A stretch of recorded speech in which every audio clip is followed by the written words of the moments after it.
You are now listening to the SuperCoach Experience. The SuperCoach Experience. The SuperCoach Experience.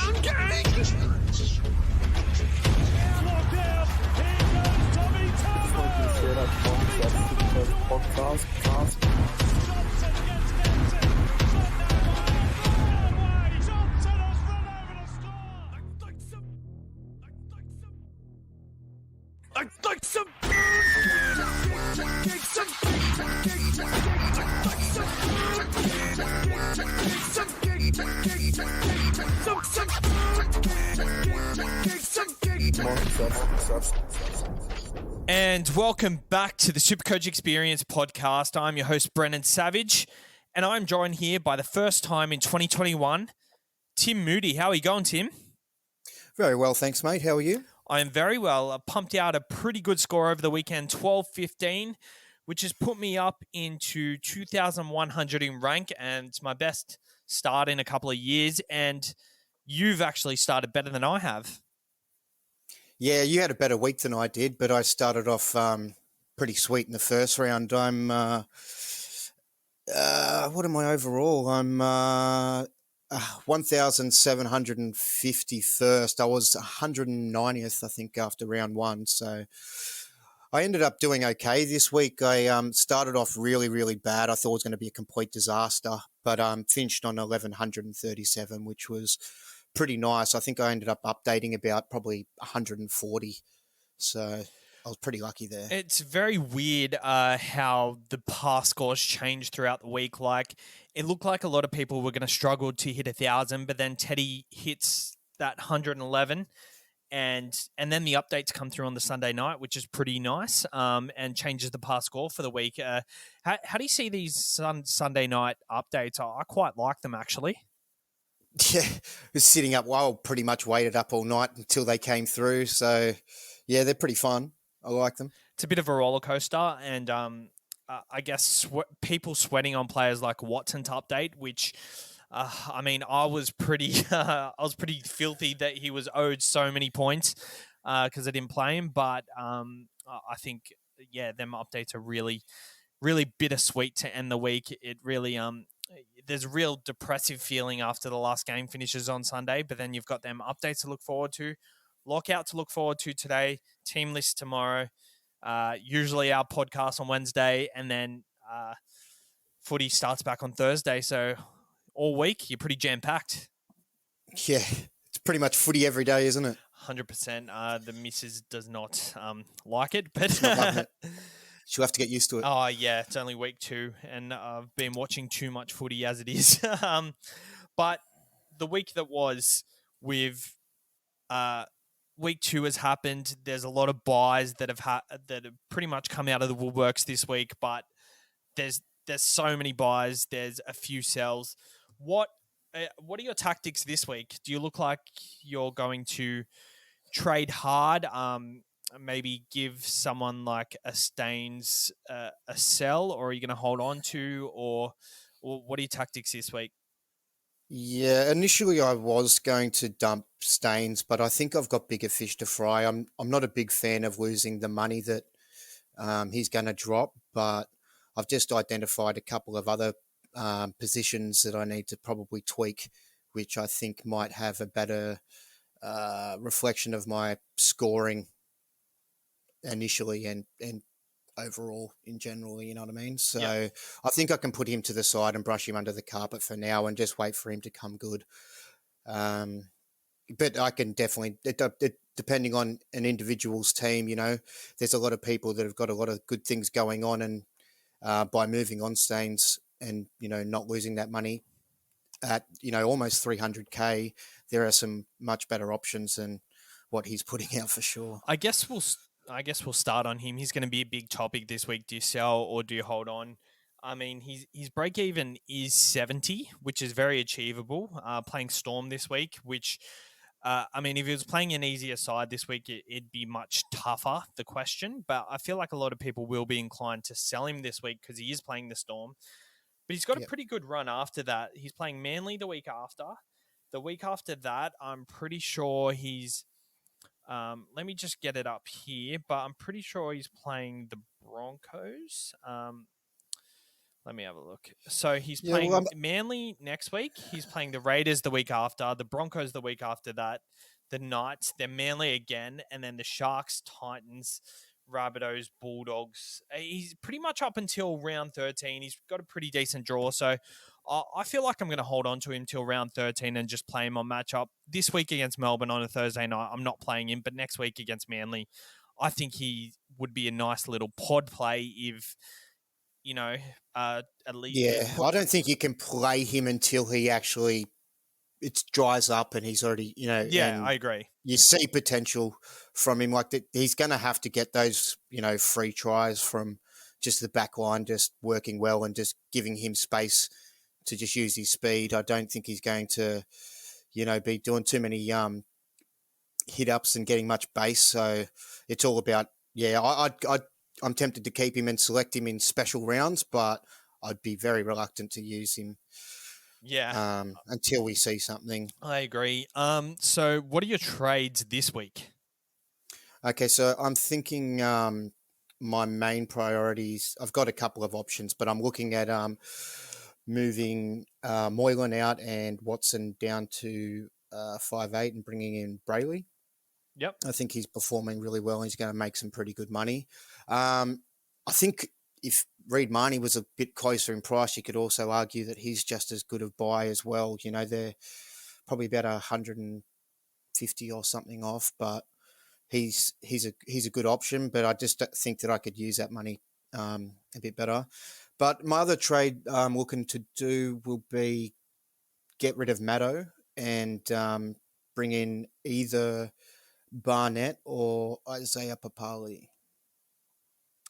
Yeah, Papali'i. yeah, I like both of them trades. I guess depending on what Maddo is ruled this week really depends. I think he's a little bit.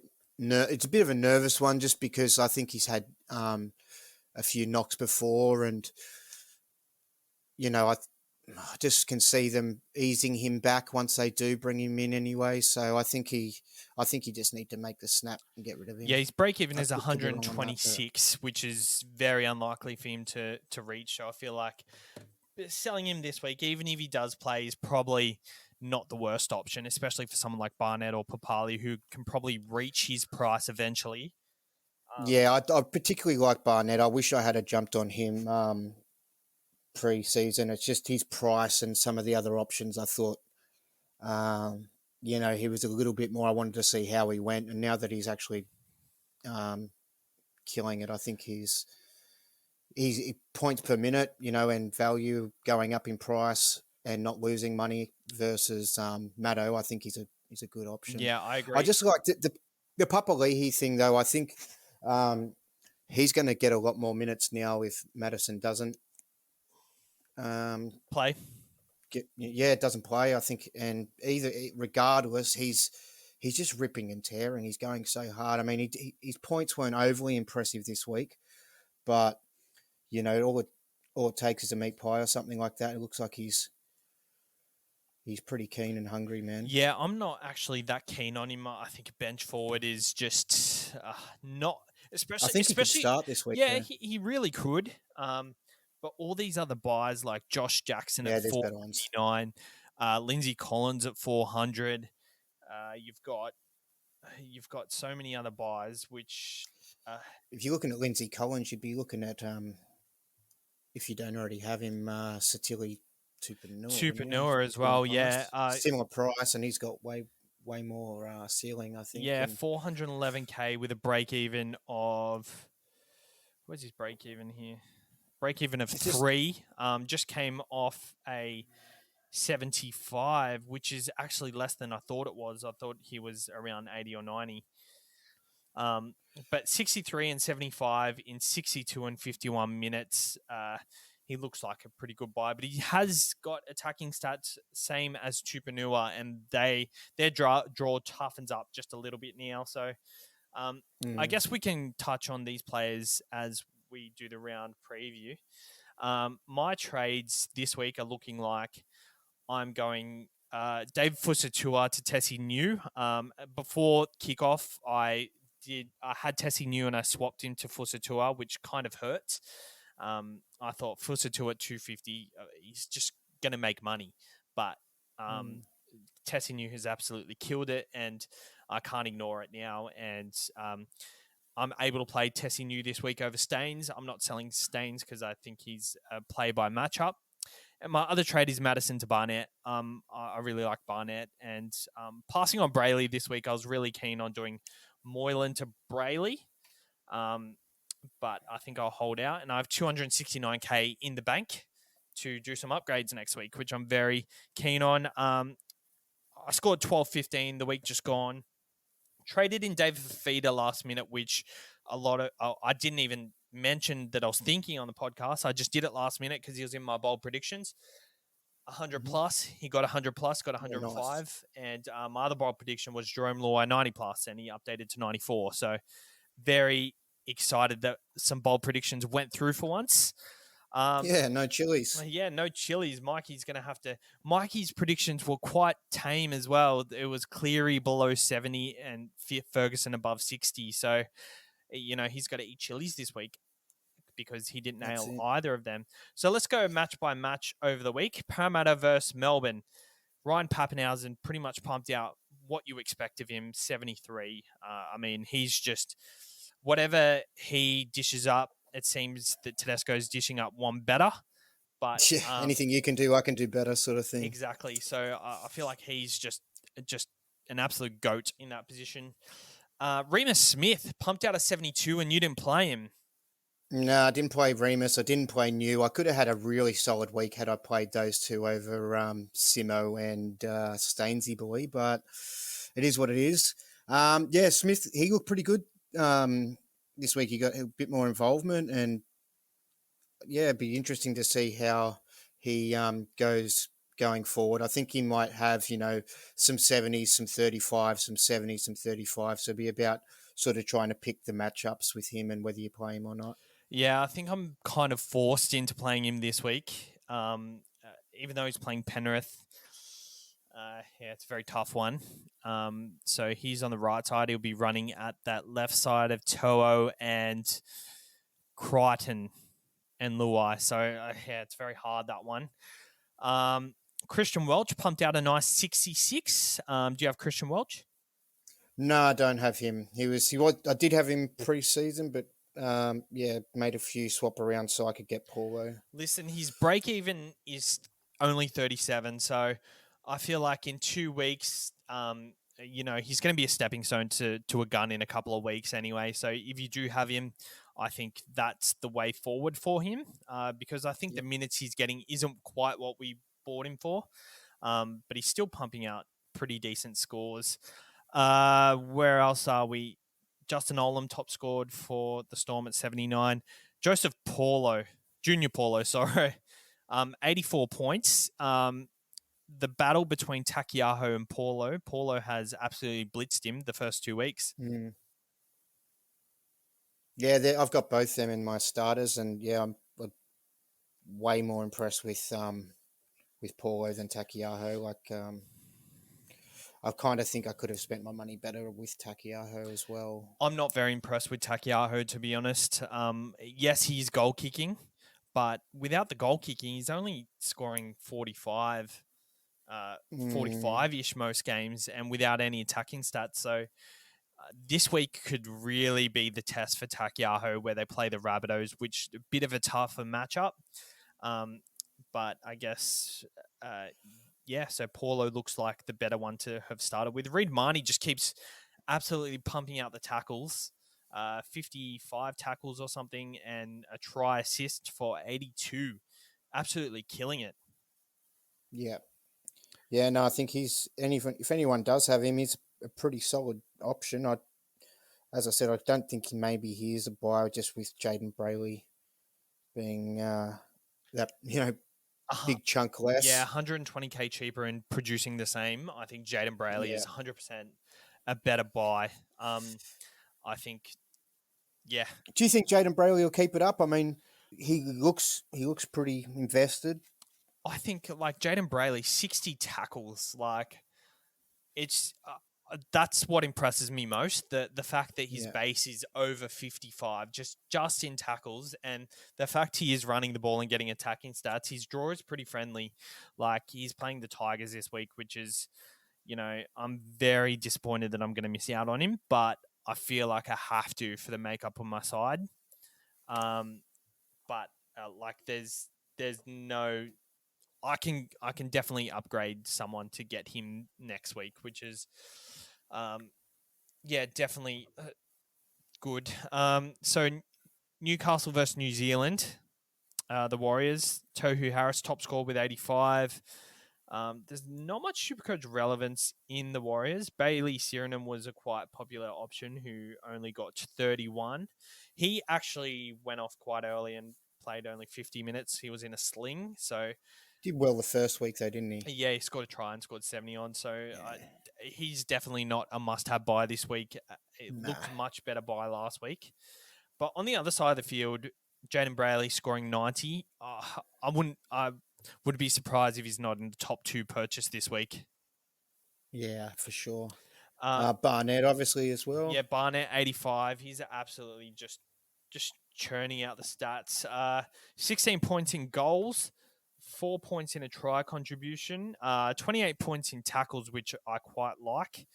8 points in offloads, 4 points in tackle busts. So he's getting 50 just there, just in them sort of base stats, but then 26 points in hit ups. So, I think he's a must have. And if you're selling Ryan Madison, I think he's the best person to go to.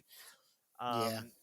It's going to be a very popular option this week, and they are playing the Tigers, which they've leaked a couple of points in the first few weeks. So, He looks really fit as well. Yeah.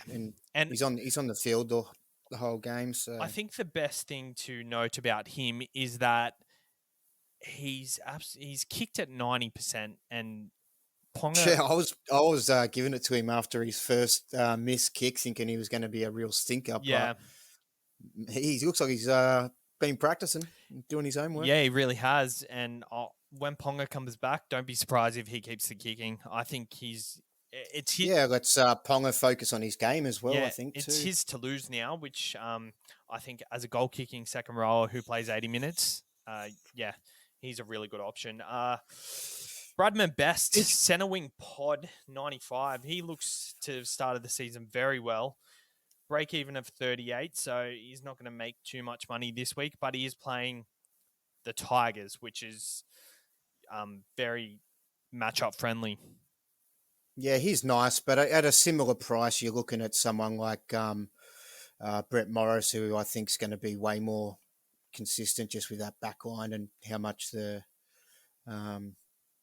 I guess there's 100K between them still probably, but yeah, I think fair call. the best thing about Brett Morris is that his break even is a bit lower, so you can kind of ride the waves of the price rise and then probably downgrade to someone like Bradman Best and bank like 200K, which is really good. Yeah.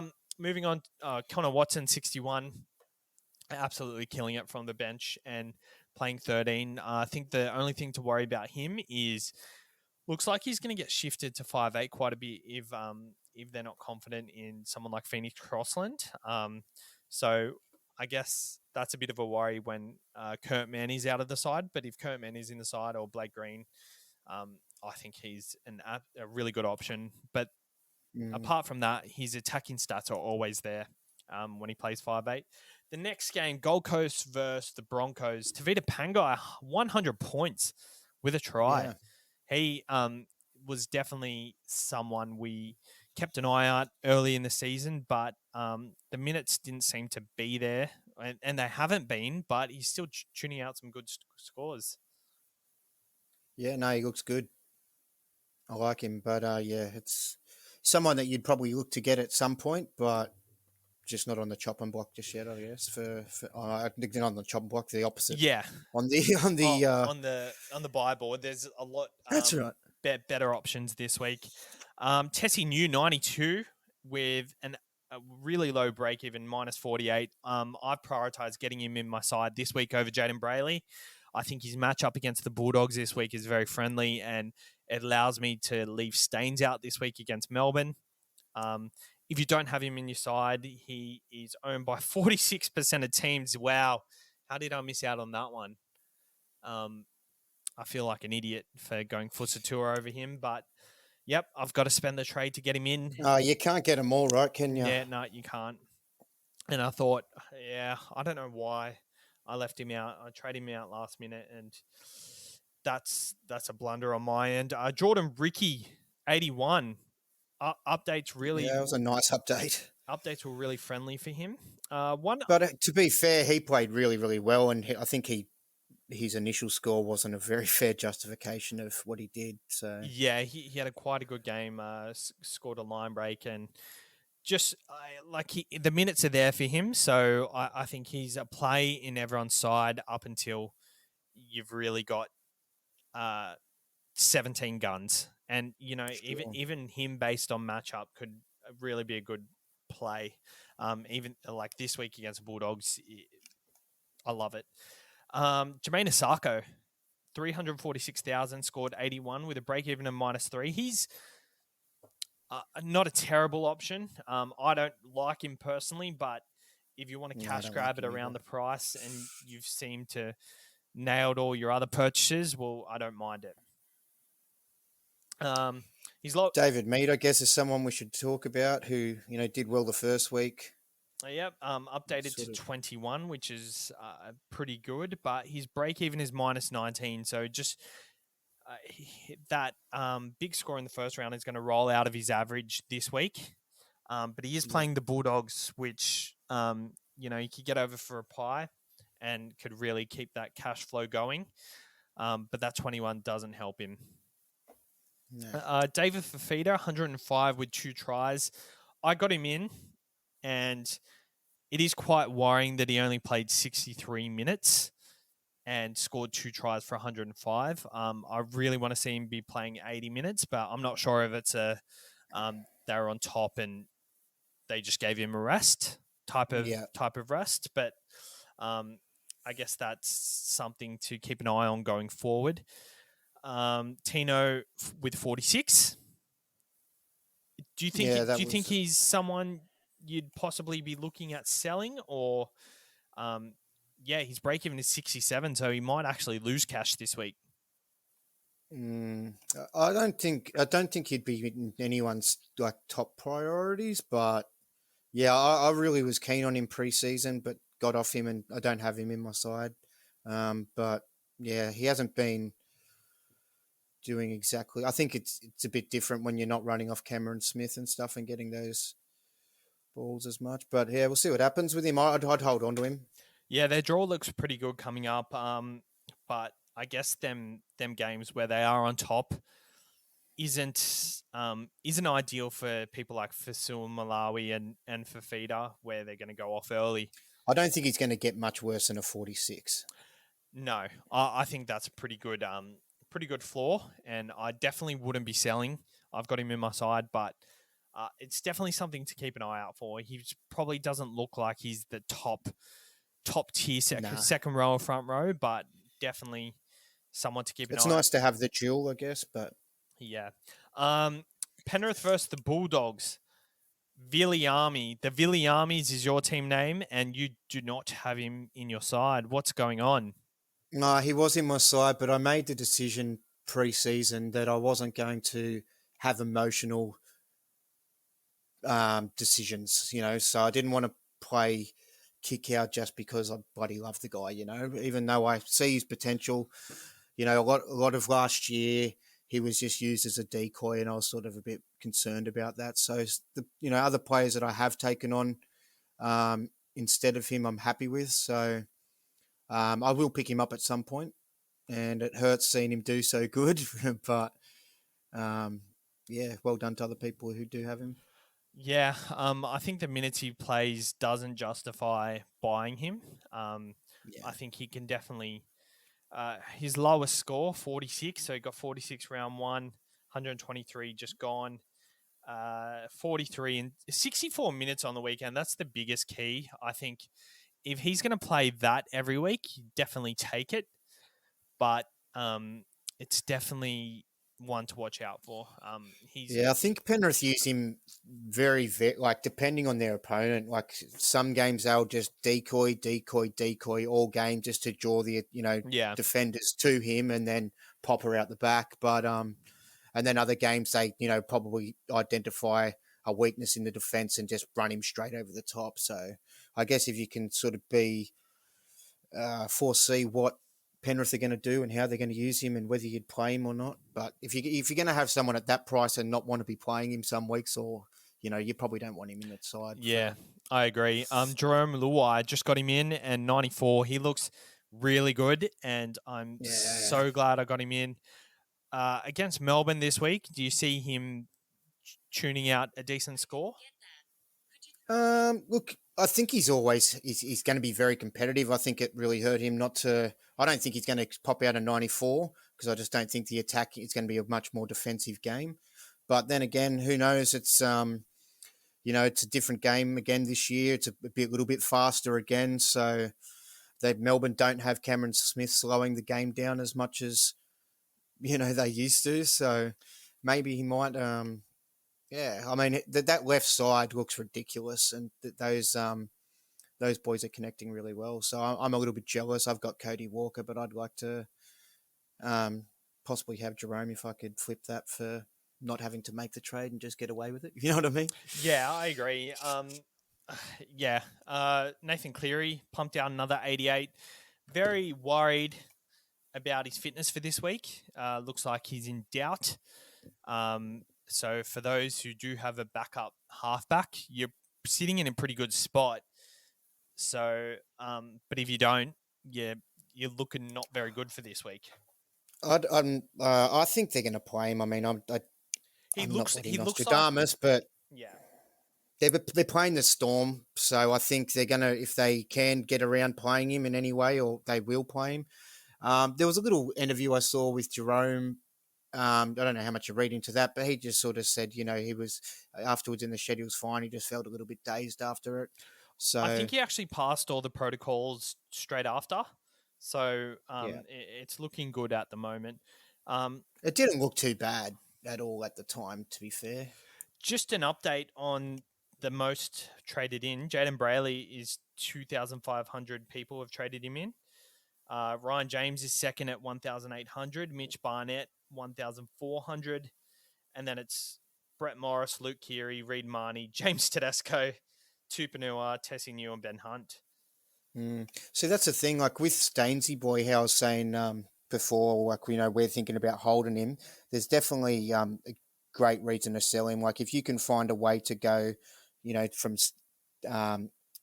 to Staines to To'o or to someone like or Brett Morris. Like I would love to have Brett Morris. Yeah. I just feel like I want to play safer cards with my forwards and to sort of try pick the right backs each week out of my slimmer pickings. Yes. For now. And on the other side of the park, actually, we'll stay at Penrith. Mitch Kenny is actually not a bad option at 310,000. With Crosshair out for 4 to 6 weeks, he looks a pretty good option. 56 he scored on the weekend. He didn't look that great in actual NRL though. He played 80 minutes, and maybe the knockout to Cleary really helped him because Tyron May didn't take up minutes. But if Coruscant is out for 6 weeks, he's a possible option instead of Jaden Brayley. I don't think you could. Like, I mean, you'd only be doing that if you're trying to go a massive major pod. But I just think that Jaden looks way more cemented and he's got a permanent spot. So why would you not go with him? Yeah, I agree. I think Jaden Brayley looks really good. But Mitch Kenny, in his 80-minute performances over the years, or only last year, I guess, in his 80-minute performances, he scored 64, 46, and 63. And he scored 56 on the weekend. So I think that there's quite a bit of potential there. To me, he didn't look great on the weekend, but looking from a SuperCoach perspective, it looks pretty solid. I guess the weeks is just a worry, but he really could be someone that you could They could bring Appy. He's not having surgery, so he could be back in 3 weeks. You know Yeah, what I mean? So who exactly. knows? I'd stay away from that I one. wouldn't be doing it myself. That's for sure. Capewell with 36, which is quite worrying. Do you have Capewell in your side? Yeah, I do. I'm not too worried, man. I think they're gonna they use him a bit, man. They like I don't know. That was a bit of a weird one. I don't think you'll get too many of those scores out of him. I think he'll be pretty safe to with at least a minimum of 50 out of him. Yeah. Most weeks. Josh Jackson, 75 at 430,000. He's got a break even of 19, so he's probably not a must have this week. He will make money, but do you see a case for getting in Josh Jackson in the next couple of weeks? For his work rate, I mean, he's got that nice sort of base. I just sort of, I guess I try look for those players that have got that sort of base with a little bit more of a upside. You know what I mean? I don't think having Josh Jackson's in your side's going to change a year to fantastically. You know what I mean? Yep. But he's an option, yeah. And moving on to the second Super Saturday game, South Sydney versus Manly. Damien Cook came back and absolutely killed the Traders with 102. Yeah. Did you see that multi that was landed for this game? Yeah, yep. So yeah, I think Adrianosaurus Rex had pretty much the same legs, and his multi just had a significant amount less on it. Yeah, so this guy put $1,000 on Cook, Johnston, Walker, and Mitchell to score anytime, and the payout was 102,000. You hit some multis on the weekend? I missed a lot of them too, mate. Yeah, no, look, I had a couple okay ones.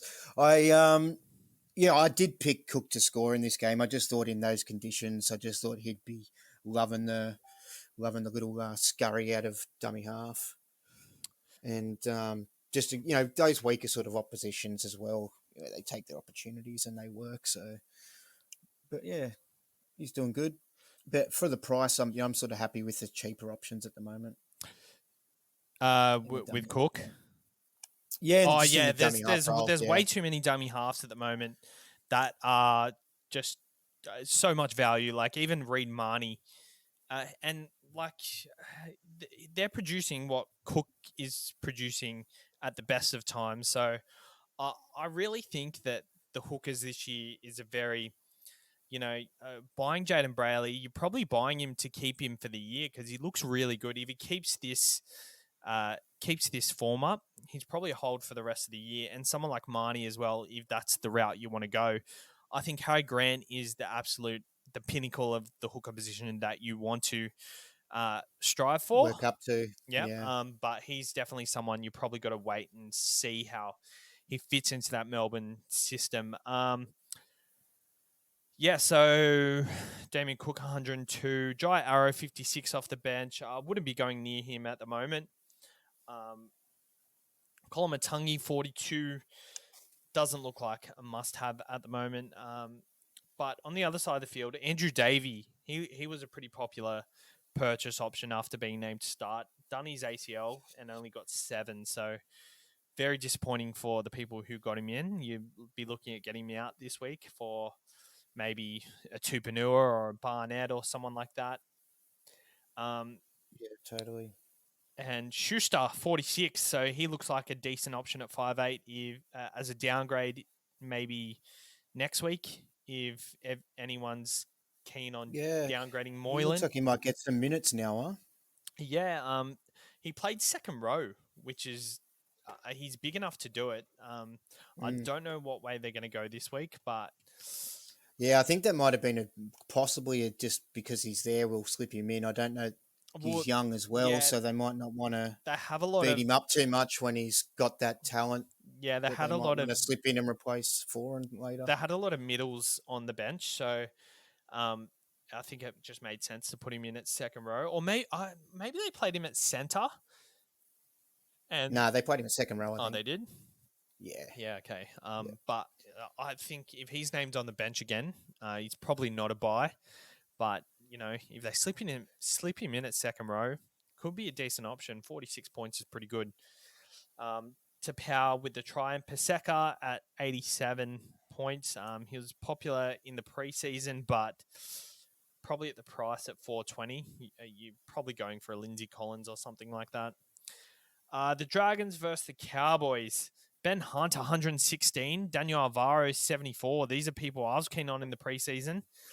Mm-hmm. Didn't go Alvaro myself, but with Ben Hunt, what are your thoughts on him and where is he on the priority list? Oh, he's right up there in the scoring, isn't he? And he's priced pretty nicely. I just wonder how long it'll continue for. The Dragons aren't the most red hot of sides, but I guess if you've got someone like Jamal Fogarty, you would have liked to have had Ben Hunt in his place instead. If you could rewind time, at a similar price, I guess. But I don't know how. Yeah, I guess you need to wait and see a little bit more with him. I don't know. In previous years, he's been that sort of high scoring consistently, has he? In 2000 and They move him around. He's moved positions a fair bit. I think though, in so. 2014 he had his breakout year as a cheapie, and in 2015 he was a pod. Apart from that, he hasn't really produced since then. But from he's really relishing this captain role. He's taking on the responsibility. He's really relishing it. Yeah, no. I think that's something we should consider as well. Yeah, he does seem to sort of taken the team under his wing and sort of taken ownership. So yeah, there's not much else here besides Fuimano at 39. I played him. Pretty disappointed. Could have played anyone else. But 39 looks like he's going to make a bit of money. With a break even of -6, you probably, it's not a must-have to get in, but it definitely looks like he's going to make 50 to 100K maybe, depending if he scores. But yeah, looks not a bad option if you've got him in your side already. Moving on. Roosters versus the Tigers. Now, this was a pretty good game for if you just had as many Roosters players in your side as possible, besides Lachlan Lamb. Lachlan Lamb only ended up with... He finished okay, didn't he? 41. Not terrible. Yeah. But Tedesco, 111. Popular captain option. If you didn't captain him, you're probably left behind. I know Mikey captained Cody Walker, and he didn't hit 1,000 this week, so he's ranked 21,000 at the moment. But Tupanua with 83, Kiri with 123, and Morris with 135. Really good score this week for the Roosters players. Yeah. Yeah, no, I've got a fair few Panthers and a fair few Roosters, and I think just those sort of having that attacking potential is always going to be beneficial to SuperCoach, obviously. Yeah, I agree. And on the other side of the field, Dane Laurie with 73. Didn't he look good? He's killing it. So 73. Yeah. 18 in tackle busts. 18 points in tackle bust. 30 point. He got 3 line breaks. Yeah, he was like hunting for the ball. You know what I mean? He was like wanting it, going into. I think he was going into dummy half and taking little scoots, and or he might have just been running off dummy half. He was just busy, and man, compared to his first week, I think he really showed heaps of potential, and I think that'll give him a lot of confidence. And I think going forward, I think he'll continue to be pretty busy. So he looks like a real good guy to have started with. Hey, he's got very good base. 42 in pretty much, or tackle bust 18. You wouldn't call that base stats, but and then. Oh, well, it might be the way he plays. Yeah. So 24. You know what I mean? If he's going to keep doing that. Yeah, so 24 in hit ups, 18 in tackle busts. That's 42, and then 4 points in tackles. So that's 46 just in regular non-attacking stats. So, you take that any day of the week for a center wing. That's against the Roosters too, which is very impressive. Pretty commendable. Jacob Little, just backing up again, another try. 27 points in tackles, 8 points in hit ups. So, his base is probably 35, 40, but the fact that he's scoring tries is very good. Break even of -52. So you wouldn't be selling him for someone like Jaden Brayley this week. You'd probably be more inclined to sell maybe a Connor Watson or a Matt Moylan. Yeah. And then, Or if you've got Tex Hoy maybe or something yeah, like that. I think some people have him. Yeah, and swapping through the jewels. They did use Mbai just a little bit in the dummy half, didn't they? But he they pretty did. much So, got a Little played only 50 minutes and Mbai played 40 minutes. And while Mbai was on the field, he mainly played hooker. There was only a 10-minute crossover period where Little played hooker and Mbai was still on the field. I think that was because of an injury to one of their centers. I think Tommy. still makes me a little bit nervous to play him though. It Each does. week. The fact that he scored the last 2 weeks is pretty lucky. So I'll try and avoid Yeah. playing him this week. But I might be forced into doing it because I don't want to play any extra center wings that I need to. But the fact that he's got potential to score the try is really good. What about poor old Norfoluma? I think there might have been a couple of people that might have started with him. Yeah, I think he was never a buy. 33 with no Benji Marshall, that they weren't going to go down that right side. And to be fair, Adam Dwayne does not look half the player Benji is, which is, I guess, And also just having Jimmy, what was meant to be Jimmy. yeah, Well, it I is guess Jimmy it's inside, quite isn't it? harsh though because they were playing the Roosters, so I probably reserve my judgment for Adam Dwayne here. Um, I got Luke Brooks in as a pod, and 45 against the Roosters, I'll take that. But yeah, it's not looking good. And Adam Dwayne, he took the goal kicking, which was very devastating for me. Takiaho's minutes are worrying me, so I think I will look at maybe not moving him on, but just making sure that I get a premium front rower in as soon as possible, like Junior Paulo. Sure. Yeah. Um, It doesn't seem like he's a sell. It's just like you might want a bit more out of him. yeah, exactly. What else have we got? And that's it. We're moving on to Canberra and the Raiders. Fun game. Yeah, fun game. If only Chad Townsend can kick goals, I was very disappointed that they lost because I think they deserve to win. But Ryan James keeps pumping out scores, 64 points. And Yeah, he had some nice line breaks, didn't he? yep, he played 39 minutes. So it looks like he's going to stay around that 40-minute mark. The attacking stats, I mean, he's going to make money. So you've got to get him. I'm not getting him in, but I think you've got to consider getting him in. If you don't, I did bring him in. It was my one trade I made this week. I was the last minute.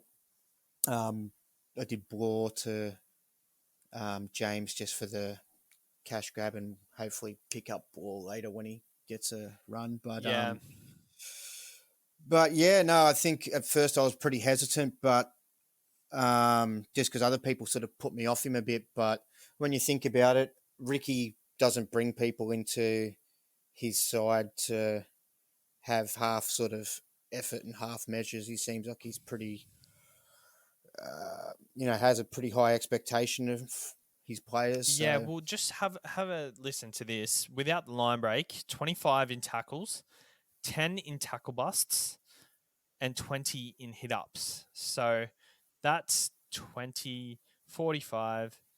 That's 55 in base. You could argue that it's base, yeah. maybe 3-4 years ago when he was at the Titans, he was crossing Yeah. over for tries a lot. I think the So fact that he's just so fit is just really good. he looks real good this Yeah. year, doesn't he? Like really, really fit.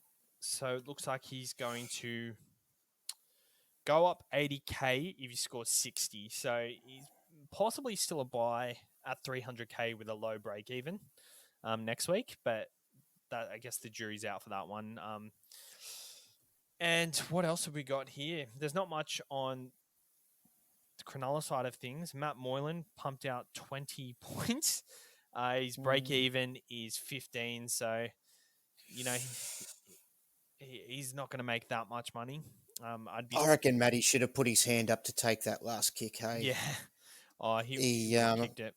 I remember for one of his very early games for Penrith, he kicked one from the sideline to win us a game back in the day, and I was just thinking, you know, take the pressure off the bloke.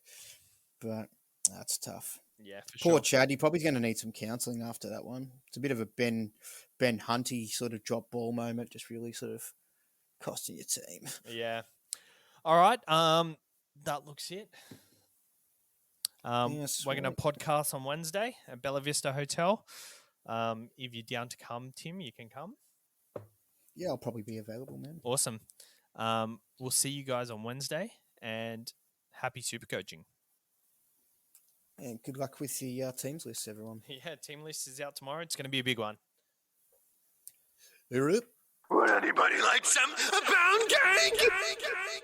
I'd like some pound cake. Some cake. I'd like some pound cake. Some cake. Some pound cake. Some cake. I'd like some pound cake. Some cake. I'd like some pound cake. Some cake. I'd like some pound